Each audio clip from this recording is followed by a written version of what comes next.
திரும்ப அடுத்த பாயிண்ட் ஞாபகம் வந்துகிட்டே இருக்கும். வாழ்க தமிழ், வாழ்க நற்றமிழர், வாழ்க தமிழ் திருநாடு.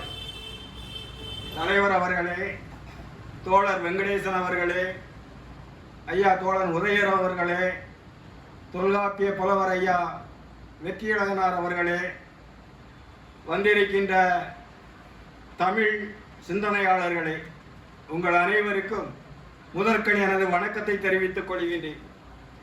சுயமரியாதை இயக்கத்தின் முதல் மாநாடு. சுயமரியாதை இயக்கம் என்பது தந்தை பெரியார் அவர்களால் நடத்தப்பட்ட இயக்கமாகும். 1879 ஆண்டு பிறந்த தந்தை பெரியார் அவர்கள் 1925 ஆண்டினில் சுயமரியாதை இயக்க கருத்தினை விதைத்துள்ளார். சுயமரியாதை இயக்கம் எப்போது தோன்றியது என்பதை 3 விதமாக குறிப்பிடுகின்றார்கள். 1925 ஆண்டு தோற்றுவிக்கப்பட்டது. 1926 ஆண்டில் சுயமரியாதை இயக்கம் தொடங்கப்பட்டது. 1927 ஆண்டில் தொடங்கப்பட்டது என்று 3 வகையான கருத்துக்களை சொன்ன போதிலும் பெரும்பாலோர் 1927 ஆண்டில் தான் தந்தை பெரியார் அவர்கள் சுயமரியாதை இயக்கத்தை தொடங்கினார் என்று சொல்லுகின்றார்கள். தந்தை பெரியார் அவர்கள் கூட தம்முடைய சுயமரியாதை இயக்கம் எப்போது தோன்றியது என்று எங்கும் குறிப்பிட்டார் இல்லை. ஆகவே இந்த சுயமரியாதை இயக்கம் 1927 ஆண்டில் தொடங்கப்பட்டது என்று கூறப்பட்ட போதிலும் 1925 ஆண்டிலேயே சுயமரியாதை என்கின்ற கருத்தினை தத்துவத்தை தந்தை பெரியார் அவர்கள் முழங்க தொடங்கிவிட்டார். வகுப்பு உரிமையை மட்டுமே அவர் முதலில் சுயமரியாதையாக எடுத்துக்கொண்டுள்ளார். அவர் காங்கிரசிலே 1919 ஆண்டிலே சேருகின்றார். 1925 ஆண்டு வரை காங்கிரசிலே இருக்கின்றார். அவர் காங்கிரசிலே இருக்கின்ற காலத்திலேயே இந்த வகுப்புரிமையை பற்றி ஆங்காங்கே குரல் எழுப்புகின்றார். காங்கிரஸ் இயக்கத்திலே குரல் எழுப்புகின்றார். காங்கிரஸ் மாநாடுகளிலே குரல் எழுப்புகின்றார். திருநெல்வேலி, தஞ்சாவூர், திருவண்ணாமலை, சேலம், மதுரை ஆகிய இடங்களில் நடைபெற்ற காங்கிரஸ் மாநாடுகளிலே வகுப்புரிமையை பற்றியும் சாதி கொடுமைகளை பற்றியும் நாம் எதிராடல் நிகழ்த்த வேண்டும், விவாதம் நடத்த வேண்டும் என்று சொல்லுகின்ற போது காங்கிரசிலே அந்த கருத்துக்கு மதிப்பு இல்லை. இறுதியிலே அவர் காங்கிரஸை விட்டு வெளியேறுவதற்கு கூட அதுதான் காரணமாகிவிட்டது. காஞ்சிபுரத்திலே நடந்த மாநாட்டிலே வகுப்புரிமையை பற்றி விவாதிக்க வேண்டும், வகுப்புவாத பிரதித்துவத்தை பற்றி விவாதிக்க வேண்டும் என்று சொல்லுகின்ற போது அதனை அத்தனை பேரும் மறுத்துவிட்டார்கள். ஆகவே அந்த மாநாட்டு திடலிலே தனியாக இவரே தமக்கு இசைவான கருத்துக்களை கொண்டவர்களை கூட்டி விவாதிக்கின்ற ஒரு சூழ்நிலை கூட ஏற்பட்டது. 1925 ஆண்டிலே காங்கிரஸை விட்டு பெரியார் அவர்கள் வெளியே வந்த போதிலும் 1927 ஆண்டு வரை அவர் எந்தவித எதிர்ப்பும் காங்கிரஸை குறித்து எதிர்ப்பு முறையாக பேசவில்லை. ஏனென்றால் அவர் காந்தியின் மீது ஒரு மரியாதை வைத்திருந்தார். 1927 ஆண்டில் பெங்களூர் சென்று அங்கு வந்திருந்த காந்தியாரை சந்திக்கின்றார். அப்போதுதான் அவருக்கு தெரிகின்றது காந்தியார் கூட சனாதனவாதத்தை ஏற்பவராக இருக்கின்றார் என்கின்ற கருத்து அவருக்கு ஏற்பட்ட பிறகு இனி காந்தியை நம்பி பயனில்லை, காந்தியால் எந்தவித சாதி சமத்துவமான சமுதாயத்தை உருவாக்க முடியாது என்கின்ற சிந்தனையோடு பெரியார் அவர்கள் தீவிரமாக 1927 ஆண்டிலே நீதி கட்சியை வெளிப்படையாக ஆதரிக்க தொடங்குகின்றார். நவம்பர் 1916 ஆண்டிலே நீதி கட்சி தோன்றிய போதிலும் 1927 ஆண்டில்தான் பெரியார் நீதி கட்சியை ஆதரித்து பேசுகின்றார். அதற்கு பின் அவர் 1938ஆம் ஆண்டிலே நீதி கட்சியின் தலைவராகவும் மாறுகின்றார். 1937ஆம் ஆண்டிலே ராஜாஜி சென்னை பிரசிடென்சி என்று சொல்லுகின்ற சென்னை அரசியல் ஆளுமை பரப்பில் பிரதமர் என்று அப்போது சொல்வார்கள். முதலமைச்சர் என்று நாம் இன்று சொல்லுகின்ற மாதிரி அன்று பிரதமர் என்று சொல்லுவார்கள். சென்னை ராஜதானி பிரதமராக 1937ஆம் ஆண்டில் ராஜாஜி பொறுப்பு ஏற்கின்றார். அவர் 1938ஆம் ஆண்டிலே இந்தி கட்டாயம் என்று சொல்லுகின்ற ஒரு நிலை வந்தபோது பெரியார் சீரியழுகின்றார். பெரியார் தலைமையிலே இந்திய எதிர்ப்பு போராட்டம் நடக்கின்றது. அந்த போராட்டத்தில் தான் தனிநாடு கோரிக்கையை அவர் முன்னெடுத்து செல்கின்றார். இனி தமிழ்நாடு தனி திராவிட நாடு, திராவிடருக்கு என்ற கொள்கை 1938ஆம் ஆண்டு இந்திய எதிர்ப்பு போராட்டத்தின் விளைவாக ஏற்பட்டது. அதிலிருந்து 1959ஆம் ஆண்டு வரை அந்த கோரிக்கையை மிக வலுவாக பெரியார் வற்புறுத்தினார். அந்த நிலையில் 1959ஆம் ஆண்டுக்கு பிறகு இதற்கு இடையிலே 1949ஆம் ஆண்டில் திராவிட முன்னேற்ற கழகம் அறிஞர் அண்ணா அவர்களால் தோற்றுவிக்கப்பட்ட திராவிட முன்னேற்ற கழகமும் தன்னுடைய கோரிக்கையாக திராவிட நாடு, திராவிடருக்கு என்ற கொள்கையை முன்னெடுத்து செல்கின்றது. இந்த நிலையில் ஒரு கட்டத்திலே பெரியார் சொல்கின்றார், இனி திராவிட நாடு திராவிடருக்கு என்று திராவிடர்களை நம்பி பயனில்லை, தமிழ்நாடு தமிழருக்கு என்று அவர் பொற்கொடி உயர்த்துகின்ற சூழ்நிலையை காண்கின்றோம்.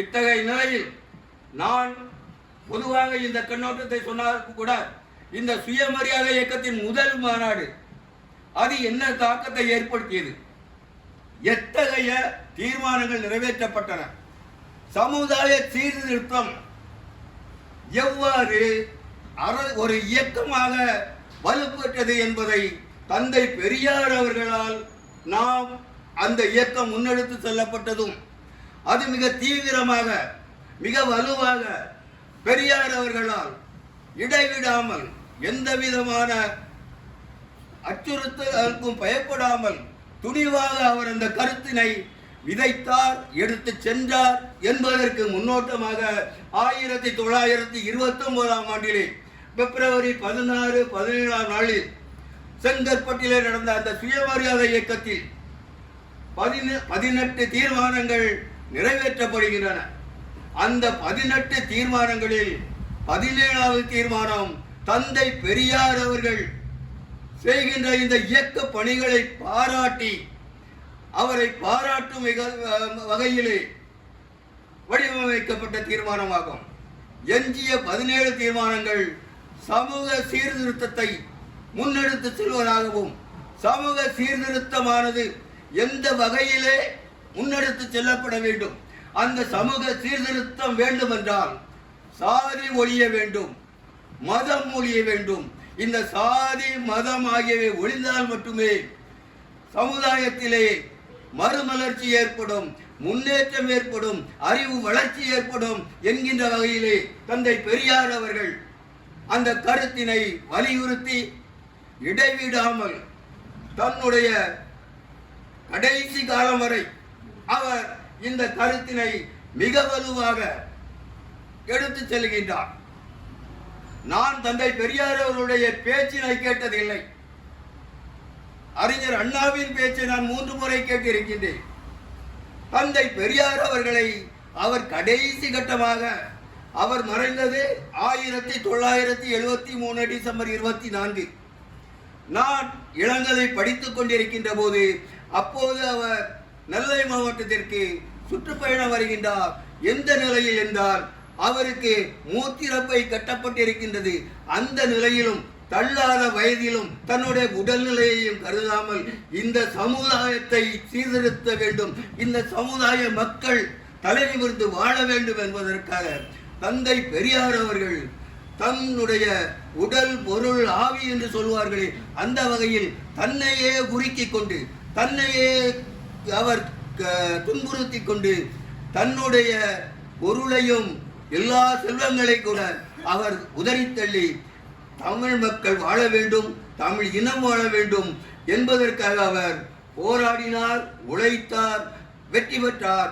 அந்த தந்தை பெரியார் அவர்கள் எந்த காரணத்திற்காக இந்த சுயமரியாதை இயக்கத்தை முன்னெடுத்து சென்றாரோ அந்த சுயமரியாதை இயக்கத்தின் காரணமாகவே இன்று வரை இந்த தமிழ் சமுதாயம் தலை நிமிர்ந்து இருக்கின்றது. சாலை இளந்திரையனார் அவர்கள் சொல்லுவார், ஏன் கழுதை மாதிரி உழைக்கக்கூடாது என்றால் கழுதை முன்னே பார்த்து கொண்டே பின்னே உதைக்கும், உதைக்கப்படுபவர் மீது அது பட்டாலும் படும், படாமலும் போகும். ஏன் காளை மாதிரி முட்டி தள்ளக்கூடாது என்றால் காளையானது குனிந்து கொண்டே முட்டும், கூரிய கொம்புகளை கொண்டதாய் இருந்தாலும் அதனுடைய குத்து எதிரே நிற்பவர் மீது பட்டாலும் படும், படாமலும் போகும். ஆனால் வேளம் போன்று ஏன் உழைக்க வேண்டும், முன்னேறி செல்ல வேண்டும் என்றால் வேளமானது முன்னே வருபவரை சுற்றி வளைத்து ஒரு தூக்கு தூக்கி போட்டு மிதிக்கும், மிதித்து ஆளையும் கொல்லும். ஆகவே வேளம் போன்று நாம் இருக்க வேண்டும் என்று சொல்லுவார். தந்தை பெரியார் அவர்கள் ஒரு வேளம் போன்று வாழ்ந்தவர், யானை போன்று அவர் இருந்தார். அவர் பெரிய ஆலமரம் என்று சொல்லலாம். தமிழ் மக்கள், தமிழ் இனம் இன்று இளைப்பாறிக் கொண்டிருக்கிறது என்றால் தந்தை பெரியார் அவர்களுடைய நிழலில் நாம் இளைப்பாறிக் கொண்டிருக்கின்றோம் என்கிற கருத்தை சொல்லி அந்த 1929ஆம் ஆண்டிலே நடந்த சுயமரியாதை மாநாட்டில் இயற்றப்பட்ட 18 தீர்மானங்களுள் முதல் தீர்மானம் சைமன் கமிஷனை ஆதரிப்பது என்ற தீர்மானம். 1909 மற்றும் 1919 ஆகிய 2 ஆண்டுகளில் பிரிட்டிஷ் அரசாங்கம் இந்தியர்களை அரசியலமைப்பில் படிப்படியாக நுழைப்பதற்காக சில சீர்திருத்தங்களை கொண்டு வருகின்றார்கள். அதிலே அதன் தொடர்ச்சியாக சைமன் குழுவை அனுப்புகிறார்கள். இந்த சைமன் குழுவை காங்கிரஸ் இயக்கம் அப்போது ஆதரிக்கவில்லை, சைமன் குழுவை புறக்கணிக்க வேண்டும் என்று சொல்லுகிறது. தந்தை பெரியார் அவர்கள் இந்த சுயமரியாதை இயக்க மாநாட்டிலே முதல் தீர்மானமாக 1929 நடைபெற்ற அந்த மாநாட்டில் முதல் தீர்மானமாக சைமன் கமிஷனை நாம் வரவேற்க வேண்டும் என்கிற தீர்மானம் நிறைவேற்றப்படுகின்றது. ஏனென்றால் காங்கிரஸ் என்ன சொல்லுகின்றது என்றால் இந்தியர்களுக்கு பிரதிநிதித்துவம் இல்லை, ஆகவே நாம் அதனை புறக்கணிக்க வேண்டும் என்று சொல்லுகின்றார்கள். தந்தை பெரியார் இந்த சுயமரியாதை மாநாட்டிலே என்ன சொல்கின்றார்கள் என்றால் இந்த குழுவில் சைமன் குழுவை நாம் வரவேற்க வேண்டும், அதிலே எந்த ஒரு இந்தியருக்கும் இடமில்லை என்று சொல்லுகின்றார்கள். எந்த இந்தியன் ஒருவனை நாம் நுழைத்தாலும் அவன் பார்ப்பானாக இருப்பான். ஆகவே அத்தகைய எந்த இந்தியர் நுழையாவிட்டாலும் எங்களுடைய சுயமரியாதை கருத்துக்களை நீங்கள் நிறைவேற்ற வேண்டும் என்று வலியுறுத்துவதற்காக சைமன் குழுவை நாம் ஆதரிக்க வேண்டும் என்று சொல்கிற முதல் தீர்மானம். இரண்டாவது நேரு திட்டம், நேரு திட்டத்தை எதிர்க்கின்ற ஒரு தீர்மானம். ஏனென்றால் நேரு திட்டம் என்று சொல்லுகின்ற போது ஜவஹர்லால் நேரு அல்ல, மோதிலால் நேரு அவருடைய தந்தை. அவரை மூத்த நேரு என்று சொல்வார்கள், இவரை இளைய நேரு என்று சொல்வார்கள். ஆகவே அந்த மோதிலால் நேரு அவர்கள் சொல்லுகின்ற அந்த நேரு திட்டத்தை அவர்கள் எதிர்க்கின்றார்கள். ஏனென்றால் நேரு திட்டத்தை பொறுத்த அளவில்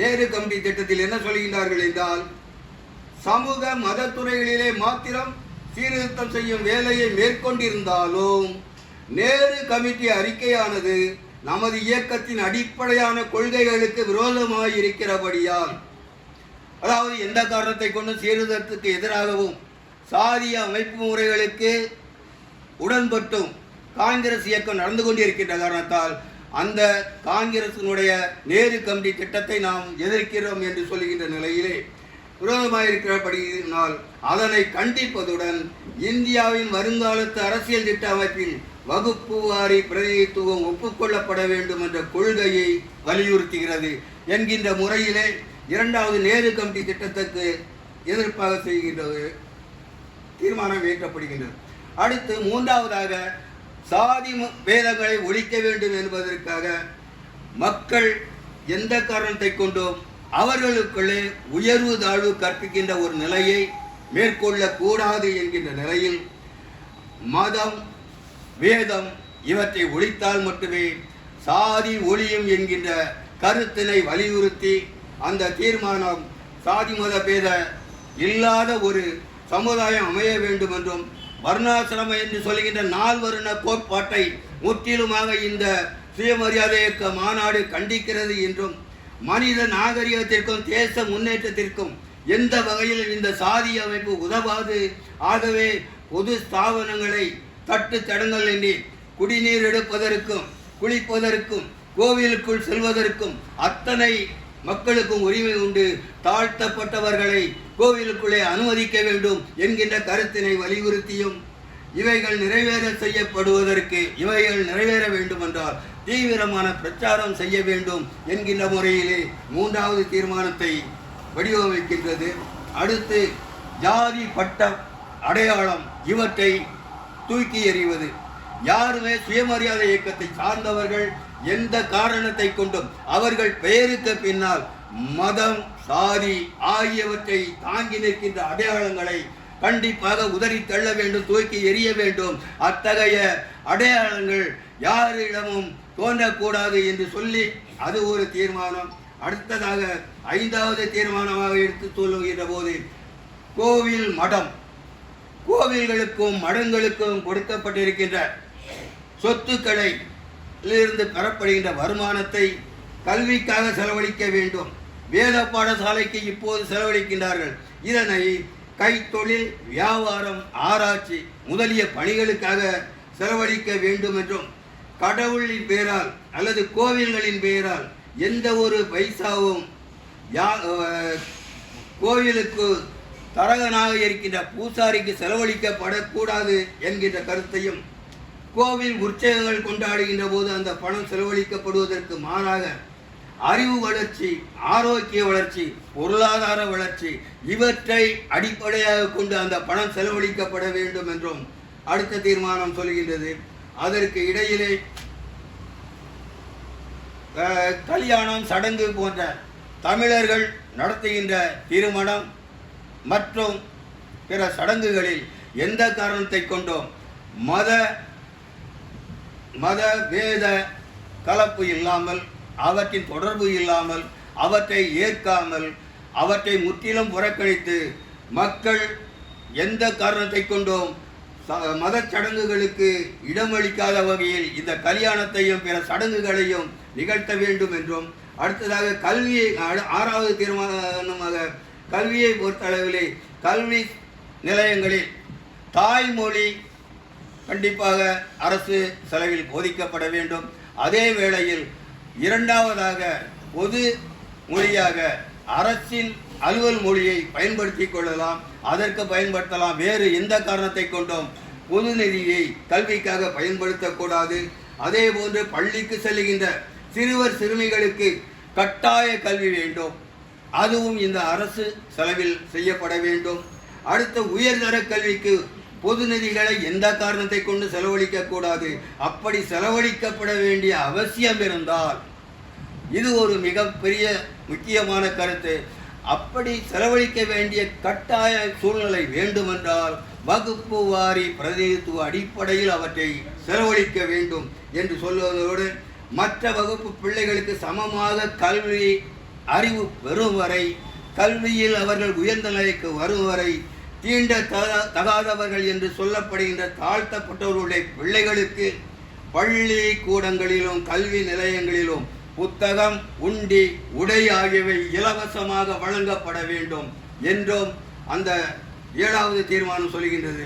அதற்கு அடுத்தபடியாக பார்ப்பனர் அல்லாத இளைஞர் சங்கம் அது குறித்து சொல்லுகின்ற போது, இனிமேல் சர்க்கார் நிலங்களை ஏழைகளுக்கு வழங்குகின்ற போது பார்ப்பனர் அல்லாதவர்களுக்கு வழங்கப்பட வேண்டும். பார்ப்பனர்களுக்கு எந்த காரணத்தை கொண்டும் சலுகை காட்டக்கூடாது. தீண்டாதார் என்று சொல்லப்படுகின்றவர்களுக்கு அரசியல் காலியாகும் பதவிகளில் அவர்களை கொண்டு நிரப்ப வேண்டும். அதுபோன்று மற்ற வகுப்பை சார்ந்த சிறுவர் சிறுமிகளுடைய அவர்களும் கல்வி நிலையில் முன்னேறுவதற்காக அவர்களுக்கும் உணவு, உடை, புத்தகம் ஆகியவற்றை இலவசமாக வழங்க வேண்டும் என்று 8வது தீர்மானமும், 9வது தீர்மானத்தில் மூட பழக்க வழக்கங்கள் ஒழிக்கப்பட வேண்டும் என்பதை வலியுறுத்தி எல்லா வகையான மூட பழக்க வழக்கங்களையும் ஒழிக்க வேண்டும், அதற்கு இடம் கொடுக்கக்கூடாது என்று 9வது தீர்மானத்தை சொல்லி 10வது தீர்மானத்தில் பெண்களுக்கு சமத்துவம் கொடுக்கப்பட வேண்டும், பெண்கள் சம உரிமை பெற வேண்டும் என்பதற்காக பெண்களை ஆண்களைப் போலவே சமமாக நடத்தி அவர்களுக்கு சொத்துரிமை வழங்க வேண்டும். பெண்களும் ஆண்களைப் போலவே எந்த தொழிலையும் மேற்கொண்டு நடத்தி வருவதற்கு அவர்களுக்கு சகல உரிமையும் வாய்ப்பும் வழங்கப்பட வேண்டும். பள்ளிக்கூட கல்வி கற்பிக்கின்ற வேளையில் பெண்கள் அதிகமாக நிரப்பப்படுவதற்கு தக்க ஏற்பாடு செய்ய வேண்டும் என்று 10வது தீர்மானமும், 11வது தீர்மானத்தில் நாடகம், சினிமா ஆகியவை எந்த காரணத்தை கொண்டோ சமூக ஒற்றுமையை குலைக்கின்ற வகையிலும் மூட பழக்க வழக்கங்களை திணிக்கின்ற முறையிலும் எடுக்கப்படக்கூடாது என்று அது ஒரு வேண்டுகோளாக அந்த தீர்மானத்தையும், 12வது தீர்மானத்தை சிற்றுண்டி சாலைகளில் எந்த காரணத்தை கொண்டும் சாதி வித்தியாசம் பார்க்கக்கூடாது, சாதி பெயரை கொண்டு எந்த விதமான உணவு நிலையங்களோ சிற்றுண்டி அமைப்புகளோ இருந்தால் அவற்றுக்கு மிகுந்த வரி விதிக்க வேண்டும் அரசு சார்பில் என்று சொல்லி, அத்தகைய எந்த விதமான சிற்றுண்டி சாலைகளிலும் சாதி பெயர்களை கொண்ட அமைப்பு அறிவிப்பு பலகைகள் இருக்கக்கூடாது என்றும், ரயில்வே நடத்துகின்ற சிற்றுண்டி சாலைகளில் கூட அதற்கு ஏற்றவாறு ஜாதி, மதம், வகுப்பு, நிறம் முதலியவற்றை பொறுத்து எவ்வகையிலும் வேற்றுமையாக பயணிகளை பாரபட்சம் காட்டி ஒதுக்குகின்ற முறையை ஒதுக்க வேண்டும் என்றும், அடுத்ததாக 13ஆம் தீர்மானத்தில் சித்த வைத்தியத்திற்கு ஆதரவு தெரிவிக்க வேண்டும் என்கின்ற முறையிலே சித்த வைத்தியத்தை முன்னெடுத்து செல்வதற்கும் அதனை வளர்ப்பதற்கும் ஆராய்ச்சி போன்ற நிலைகளை செய்வதற்கும் அரசு மிக முக்கியமான கவனம் செலுத்த வேண்டும் என்றும், 14வது தீர்மானமாக தொழிலாளர்களை குறித்து ரயில்வே தொழிலாளர் அப்போது வேலைநிறுத்தம் செய்திருக்கின்றார்கள். அந்த வேலைநிறுத்தத்தில் பாதிக்கப்பட்ட மக்களுக்கு உதவ வேண்டும், அவர்களை மீண்டும் பணியமர்த்த வேண்டும் என்கின்ற முறையிலே சொல்லி, அடுத்ததாக 15வது தீர்மானத்தில் தேக அபியாசம், அதாவது உடற்பயிற்சி செய்ய வேண்டும், உடற்பயிற்சிக்குரிய சாதனங்களை இளைஞர்களுக்கு வழங்க வேண்டும் என்கின்ற தீர்மானத்தை நிறைவேற்றி, அடுத்ததாக 16வது தீர்மானமாக சுயமரியாதை பிரச்சாரம், சுயமரியாதை இயக்கத்தை குறித்து, சுயமரியாதை கொள்கைகளை குறித்து மிக வலுவாக பிரச்சாரம் செய்ய வேண்டும். அந்த பிரச்சாரத்திற்கு இளைஞர் அமைப்பு ஒன்றை உருவாக்க வேண்டும். அதற்கான நிதிகளை திரட்டுவதற்கும் நாம் முயற்சிகளை முன்னெடுக்க வேண்டும் என்று சொல்லி ஒரு தீர்மானம் நிறைவேற்றப்படுகிறது. அந்த மாநாட்டிலே 3000 ரூபாய் அப்போது நிதியாக வழங்கப்படுகிறது. அடுத்து 17வது தீர்மானம் பெரியாருக்கு பாராட்டு, சமூக முன்னேற்றத்திற்கும் சமூக விடுதலைக்கும் சுயமரியாதை இயக்க கர்த்தாவாகிய திரு ஈவேரா பெரியார் அவர்கள் ஆற்றியுள்ள பெரும்பணிக்கு நன்றி பாராட்டுவதுடன் அவர்கள் இவ்விஷயத்தில் தலைமை வகித்து நடத்துவதில் அவர்கள் தங்களுக்கு பூர்ண நம்பிக்கை உண்டு என்று இம்மாநாடு தீர்மானிக்கிறது என்று 17வது தீர்மானத்தையும், இறுதியாக 18வது தீர்மானமாக மத விஷயங்களில் அரசாங்கம் எவ்வாறு நடந்து கொள்ள வேண்டும் என்றால், எந்த காரணத்தை கொண்டும் அரசாங்கத்தார் மதம் தொடர்பான காரியங்களில் ஈடுபடக்கூடாது, நடுநிலைமை வகிக்க வேண்டும், பெரும்பான்மையான சமூக சமய உரிமை பாதிக்கப்படுவதற்கு எந்த காரணத்தை கொண்டும் இடம் கொடுக்கக்கூடாது என்று சொல்லி இந்த மாநாட்டிலே மத வேறுபாடுகளை களைய வேண்டும். அரசு எந்த காரணத்தை கொண்டோ மத வேறுபாடுகளுக்கு ஊக்கம் தரக்கூடாது என்கின்ற முறையிலே இந்த 18 தீர்மானங்களை நிறைவேற்றி மிகப்பெரிய புரட்சியை ஏற்படுத்திய இந்த மாநாடு சுயமரியாதை இயக்கத்தின் முதல் மாநாடு என்று சொல்லி வாய்ப்பளித்தமைக்கு நன்றி சொல்லி விடைபெறுகின்றேன். நன்றி, வணக்கம்.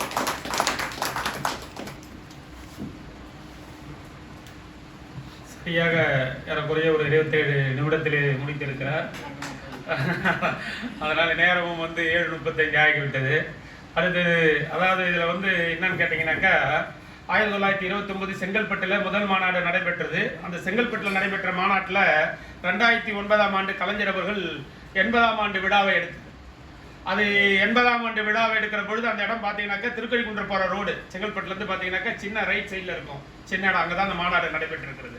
1929 89ல் அவர் சொன்னார் இல்லையா, 10வது தீர்மானமாக பெண்களுக்கு சொத்தில் சம உரிமை 60 ஆண்டுகளை கழித்து எப்போ ஒரு பிற்போக்கு சமூகத்திலிருந்து முற்போக்கு சிந்தனைகளை எல்லாம் கொண்டு போக வேண்டும் என்று 29ல் சிந்திப்பது என்பது சமூகம் அன்றைக்கு ஒரு வர்ணாசிரம அடிப்படையிலே கட்டமைப்பிலே இயங்கி கொண்டிருக்கிற ஒரு சமூகத்தை எதிர் திசையிலே பயணிக்க வைப்பது என்பது ஒரு சிரமமான காரியம். எதிர் சிந்தனைகள் என்பது அப்படி எதிராக மாறுபட்ட ஒரு கோணங்களிலே அப்படிப்பட்ட சிந்தனையில மாநாடு நடத்தி தீர்மானம் நிறைவேற்றி அந்த தீர்மானத்தை 60 ஆண்டுகள் கழித்து கலைஞர் 89ஆம் ஆண்டு சொத்துல இது மாதிரி உரிமை தராரு.